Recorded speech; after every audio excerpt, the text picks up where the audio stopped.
January 5th, Genesis 11, verses 1 through chapter 13, verse 4. At one time, the whole world spoke a single language and used the same words. As the people migrated eastward, they found a plain in the land of Babylonia and settled there. They began to talk about construction projects. Come, they said, let's make great piles of burnt brick and collect natural asphalt to use as mortar. Let's build a great city with a tower that reaches to the skies, a monument to our greatness. This will bring us together and keep us from scattering all over the world. But the Lord came down to see the city and the tower the people were building. Look, he said, if they can accomplish this when they have just begun to take advantage of their common language and political unity, just think of what they will do later. Nothing will be impossible for them. Come, let's go down and give them different languages. Then they won't be able to understand each other. In that way, the Lord scattered them all over the earth, and that ended the building of the city. That is why the city was called Babel, because it was there that the Lord confused the people by giving them many languages, thus scattering them across the earth. This is the story of Shem's family. When Shem was 100 years old, his son Arphaxad was born. This happened 2 years after the flood. After the birth of Arphaxad, Shem lived another 500 years and had other sons and daughters. When Arphaxad was 35 years old, his son Shelah was born. After the birth of Shelah, Arphaxad lived another 403 years and had other sons and daughters. When Shelah was 30 years old, his son Eber was born. After the birth of Eber, Shelah lived another 403 years and had other sons and daughters. When Eber was 34 years old, his son Peleg was born. After the birth of Peleg, Eber lived another 430 years and had other sons and daughters. When Peleg was 30 years old, his son Reu was born. After the birth of Reu, Peleg lived another 209 years and had other sons and daughters. When Reu was 32 years old, his son Serug was born. After the birth of Serug, Reu lived another 207 years and had other sons and daughters. When Serug was 30 years old, his son Nahor was born. After the birth of Nahor, Serug lived another 200 years and had other sons and daughters. When Nahor was 29 years old, his son Terah was born. After the birth of Terah, Nahor lived another 119 years and had other sons and daughters. When Terah was 70 years old, he became the father of Abram, Nahor, and Haran. This is the story of Terah's family. Terah was the father of Abram, Nahor, and Haran had a son named Lot. But while Haran was still young, he died in Ur of the Chaldeans, the place of his birth. He was survived by Terah, his father.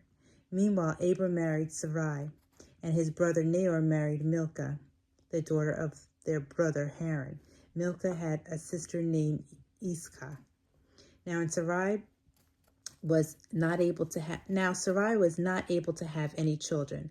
Terah took his son Abram, his daughter-in-law Sarai, and his grandson Lot, his son Haran's child, and left Ur of the Chaldeans to go to the land of Canaan. But they stopped instead at the village of Haran and settled there.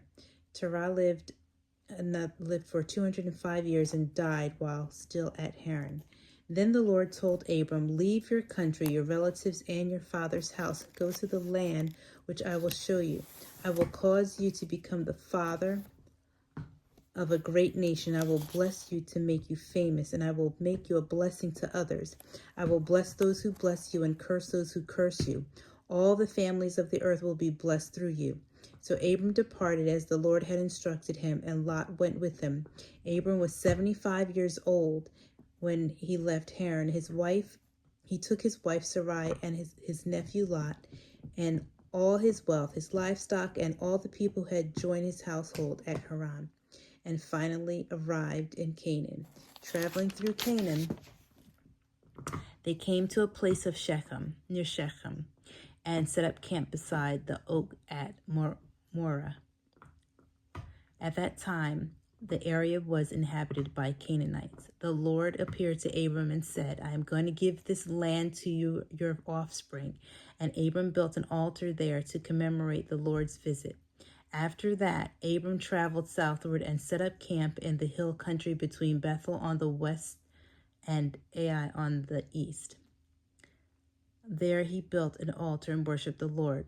Then Abram traveled south by stages toward the Negev. At that time there was a severe famine in the land, and so Abram went down to Egypt to wait it out. As he was approaching the borders of Egypt, Abram said to Sarai, You are a very beautiful woman. When the Egyptians see you, they will say, This is his wife. Let's kill him, and then we can have her. But if you say that you're my sister, then the Egyptians will treat me well because of their interest in you, and they will spare my life. And sure enough, when they arrived in Egypt, everyone spoke of her beauty. And when the palace officials saw her, they sang her praises to their king, the Pharaoh, and she was taken into his harem.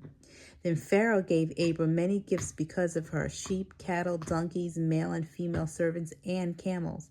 But the Lord sent a terrible plague upon Pharaoh's household because of Sarai, Abram's wife. So Pharaoh called for Abram and accused him sharply. What is this you have done to me? He demanded. Why didn't you tell me she was your wife? Why were you willing to let me marry her, saying she was your sister? Here is your wife. Take her and be gone. Pharaoh sent them out of the country under escort. Abram and his wife with all their household and belongings. Chapter 13. So they left Egypt and traveled north into Negev, and Abram with his wife and Lot and all that they owned, for Abram was very rich in livestock, silver and gold. Then they continued traveling by stages towards Bethel, to the place between Bethel and Ai where they had camped before. This was the place where Abram had built the altar, and there he again worshipped the Lord.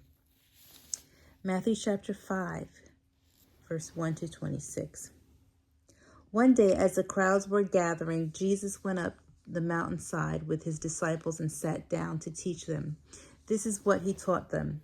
God blesses those who realize their need for him, for the kingdom of heaven is given to him.